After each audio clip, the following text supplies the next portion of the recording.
ఏమన్నా ఒక లెక్క పెట్టుకుని అదే ఏ లెక్క పెట్టుకుని వాళ్ళు ఆల్రెడీ 2 లక్షలు అన్నారు కాబట్టి తెలంగాణలో అంటే ఇక్కడ పాయింట్ ఏంటంటే ఎంత ఇవ్వాలి.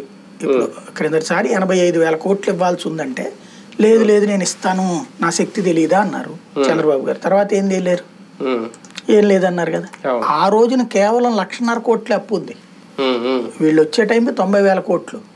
ఆ ఇన్సూరెన్స్ అమలు చేసే నాటికి 1,50,000 కోట్లు అని తప్పు ఉంది. ఆ రోజు నిజంగా ఇవ్వాలనుకుంటే ఇవ్వచ్చు 80,000 కోట్లు, పెద్ద కష్టం కాదు. వాళ్ళు దిగిపోయే నాటికి 4.5 లక్షల కోట్లు అప్పు ఉంది. మరి 4.5 లక్షల కోట్లు అప్పు చేసినటువంటి వాళ్ళు అంటే 3 లక్షల కోట్లు అప్పు చేసినటువంటి వాళ్ళు ఇవ్వలేకపోయారు 80,000 కోట్లు. ఎందుకు ఇవ్వలేదు తెలియదు. ఎంత ఇచ్చారు? 18,000 కోట్లు ఇచ్చారు. అది సంపూర్ణ రుణమాఫీ చేస్తాను దానికి ఒక స్కేల్ ఎట్టి కొలిచి 6,000 7,000 ఇట్లా లెక్కలు వేసుకుని ఇచ్చారు. అది కూడా 3-4 ఏళ్ళుగా అయ్యేటప్పటికి దాని మీద వచ్చిన వడ్డీలకే వీళ్ళు ఇచ్చిన అసలు పోయింది. అది కూడా టోటల్ గా హైయెస్ట్ 1,50,000 అన్నారు.